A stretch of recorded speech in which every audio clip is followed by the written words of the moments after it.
안녕하십니까. 8월 27일 오후 김경국TV 시작하겠습니다.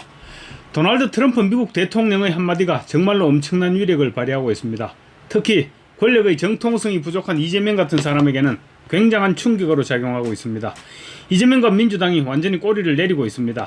트럼프 대통령이 이재명과의 양자회담을 앞두고 한국에서 도대체 무슨 일이 일어나고 있는 것인가, 숙취인가 혁명인가, 이런 한 줄을 SNS에 올리고, 또 양자회담에서 오산 공군기지를 압수수색한 특검, 조은석 특검이죠.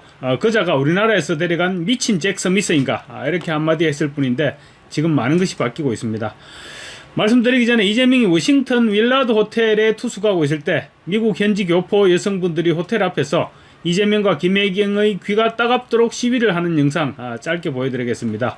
SNS를 통해서 보신 분도 계시겠지만 정말 망신스러운 영상이 아닐 수 없습니다.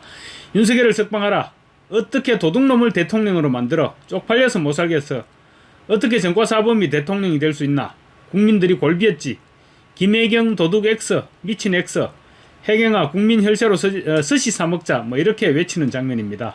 재명아 돈 보냈잖아. 윤석열이 석방하라, 석방하라. 혜경아 국민 혈세로 스시 사먹자. 어떻게 그런 놈을 대통령을 만들어, 세상에. 얘들 필수잖아. 세상에 어떻게 그런 자를 대통령을 만드냐고요. 아유, 국민들이 미쳤지. 국민들이 골 빈지. 아이고, 어떻게 그런 도둑놈이 대통령이 되냐고. 쪽팔려서 못 살겠다. 쪽팔려서 못 살겠다. 어떻게 대한민국 대통령이 정파 사범이 될 수 있냐. 호텔 입구에 의전차가 정차해 있는 것으로 봐서 이재명이 숙소로 도착했다가 어딘가 나가려고 준비를 하는 시간 같았는데 아마도 다 듣기지 않았을까 싶기도 합니다. 정말로 쪽팔려서 못 살겠습니다. 국가인권위원회가 윤 전 대통령이 탄핵당하기 이전부터, 그러니까 헌법재판소 탄핵 심판 과정에서부터 윤 대통령의 방어권 보장을 주문했는데 당시 헌법재판소는 인권위의 권유를 철저하게 무시했었습니다. 윤 전 대통령에게는 보호받을 아무런 권리도 없다는 식으로 행동해왔습니다. 그 이후에도 마찬가지였습니다. 검찰이나 경찰, 공수처 모두 마찬가지였습니다. 심지어는 최근에는 특검 사무실로 강제 인치해가기 위해서 특수교도관들 10명을 투입해서 팔다리를 잡아 끌고 의자채로 옮기려다가 내동댕이 쳐지기까지 했습니다. 뿐만 아니라 외부 병원에 진료를 가면서 전자발찌와 수갑까지 채우는 그런 만행을 저질렀습니다. 인권과는 아예 담을 쌓아왔습니다. 그런데 트럼프의 SNS 한 줄에 태도가 돌변하고 있습니다. 뒤늦게 지금 모든 수사기관들이 국가인권위원회의 권고안을 수용하겠다고 밝히고 나선 것입니다. 국가인권위가 지난 2월 윤 전 대통령에 대한 방어권을 보장해줄 것을 권고했지만 6개월 동안 꼼짝도 하지 않고 있다가 트럼프의 한마디에 모든 수사기관이 수용하겠다고 입장을 급선회하고 나선 것입니다. 안창호 국가인권위원장은 27일 오늘 오전 서울 중구인권위에서 열린 2025년 16차 전원위원회에서 모든 수사기관이 인권위의 권고 내용을 수용했다고 밝혔습니다. 윤 전 대통령의 방어권 보장과 관련한 인권위의 권고에 대해 대검찰청과 고위공직자범죄수사처, 그리고 경찰청 국가수사본부, 국방부 조사본부, 국방부 검찰단 등 5개 기관이 수용 의사를 밝혔다는 의미입니다. 이들은 불구속 수사 원칙에 모두 수용하겠다는 의견을 냈습니다.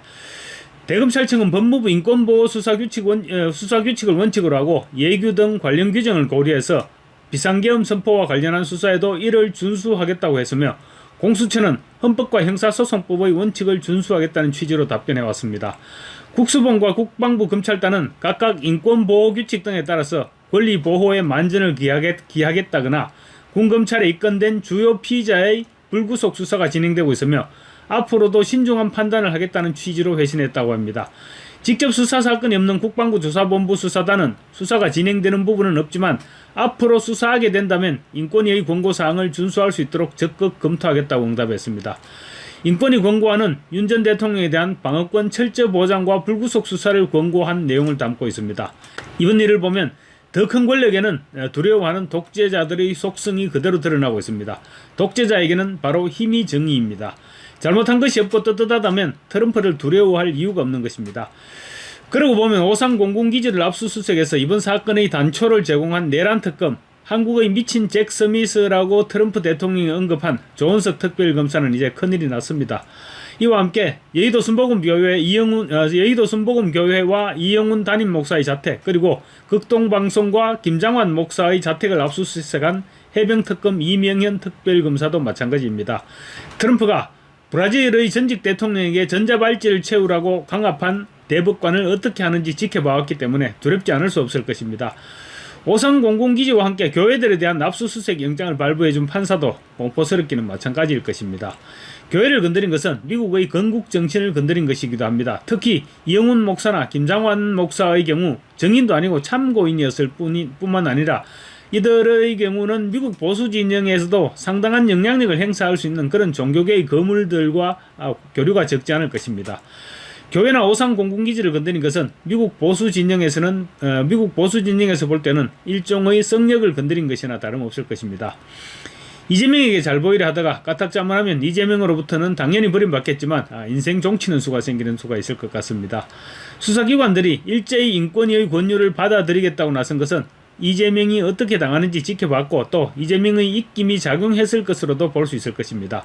이러니까 보수 진영에서 트럼프 하면서 매달렸던 것입니다. 아마도 한덕수 총리에 대한 영장도 기각되지 않을까 싶습니다. 법률 전문가들의 말에 따르면 아무리 봐도 죄가 되는 부분이 없는데 구속 영장을 신청했기 때문입니다.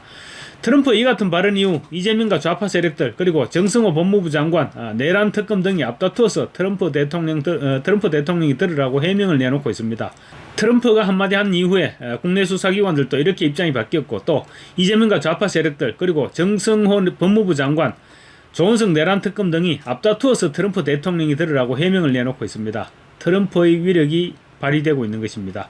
민주당이라고 다르지 않습니다. 이재명의 대선 공약인 온라인 플랫폼 공정화법, 온펄법이죠. 온펄법 입법 계획에도 곧바로 제동이 걸렸습니다. 당초 한미정상회담 이후 온펄법 입법 재추진 여부를 검토하기로 했던 민주당이 논의를 무기한 연기하는 쪽에 무게를 싣고 있다고 합니다. 트럼프가 양자회담 이후 그날 저녁이었습니다. SNS를 통해 온펄법을 정면으로 겨냥했기 때문입니다. 만약에 온펄법을 계획대로 밀어붙였다가는 그야말로 벼락을 맞게 될 상황입니다. 온펄법은 미국과의 통상 마찰의 뇌관으로 부상했을 뿐만 아니라 트럼프 대통령이 미국 디지털 기업을 규제하는 모든 국가에 추가 관세를 부과하겠다고 경고했는데 무슨 수로 밀어붙이겠습니까?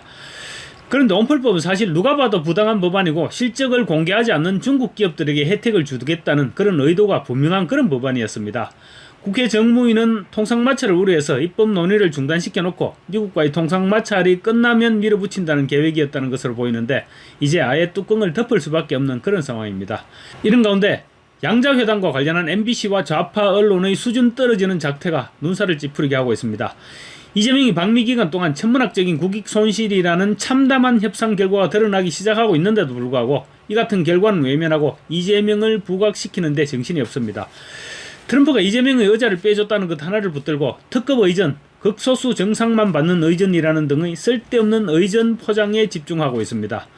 앤드류스 공군기지에서의 참혹한 의전, 그리고 의전 차량조차도 캐딜락 리무진이 아닌 남아공 대통령과 같은 그런 급인 세보레를 제공했던 일, 그리고 벌레어 하우스도 제공하지 않았던 일 등 이런 형편없는 홀대는 생각하지 않고 집에 찾아온 손님에게 그것도 네타냐후나 모디 이런 사람들에게도 모두 해줬던 의자 하나 당겨줬다고 지금 온갖 호들갑을 떨고 있는 것입니다.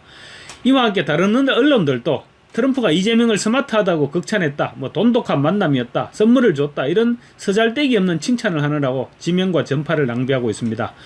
누가 뭐라 해도 이재명의 이번 양자회담은 굴욕 외교였습니다. 다 차치하고서라도 생방송으로 중계된 양자 접견에서 이재명이 등받이에 등 한번 기대지 못하고 조아리고 앉아서 트럼프에게 아첨하는 꼴만 봐도 말을 한마디도 못 알아듣더라도 어떤 상황인지 짐작하기가 어렵지 않습니다. 내용상으로도 기존 3,500억 달러에서 1,500달러를 얹어 투자 금액만 5천억 달러로 높아졌고 투자 이익금에 대해서는 입도 열지 못했습니다. 5천억 달러면 4,100억 달러에 불과한 우리나라의 외환 보유고보다도 더 많은 돈입니다.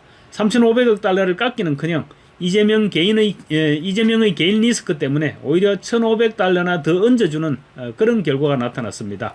그게 과연 끝이겠습니까?